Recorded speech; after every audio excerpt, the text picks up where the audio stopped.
எல்லாருக்கும் வணக்கம். அது ஒரு அரண்மனை. அந்த அரண்மனையில் அந்த அரசன் ஆசையாக ஒரு கிளி ஒன்று வளர்க்குறாரு. அந்த கிளி அந்த அரண்மனை முழுவதும் சுற்றி சுற்றி வருது. நாள் ஆக ஆக அந்த கிளியினுடைய சுறுசுறுப்பு குறைய ஆரம்பிச்சிருது. அந்த அரண்மனைக்கு வெளியில் இருக்கக்கூடிய தோட்டத்தில் அந்த மரத்தில் உட்காந்தே இருக்குது அந்த கிளி. அந்த இடத்த விட்டு அது நகரவே மாட்டேங்குது. அரசன் என்னமோலாம் பண்ணி பார்க்குறாரு. அரசனுக்கு ரொம்ப கவலையாயிடுச்சு, இதுக்கு தான் நோய் வந்துருச்சோ அப்படின்னு சொல்லிட்டு உடனே ஒரு அறிவிப்பு ஒன்று வெளியிடுறாரு.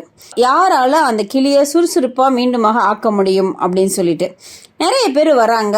அவர் கொடுக்கக்கூடிய பொற்காசுக்கு ஆசைப்பட்டு நிறைய பேர் வந்து முயற்சி செய்கிறாங்க. ஆனால் அந்த கிளியை அங்கேருந்து யாருனாலையும் அப்புறப்படுத்தவோ அதை பறக்க வைக்கவோ முடியவே இல்லை.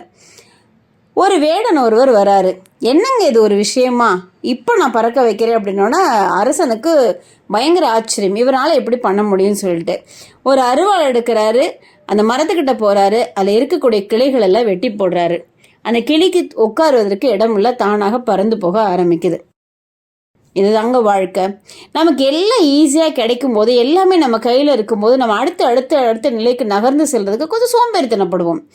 என்னைக்கு நம்மளை சுற்றி சில நேரங்களில் பிரச்சனைகள் வருதோ, நம்மளை சுற்றி எப்போ சவால்கள் வருதோ, நம்மளை அடுத்த நிலைக்கு நகர்த்திட்டு போகிறதோ, நம்ம முன்னேற வைக்கிறதோ நம்மளுடைய தேவைகளும் நம்மை சுற்றி இருக்கக்கூடிய சவால்களும் தான்.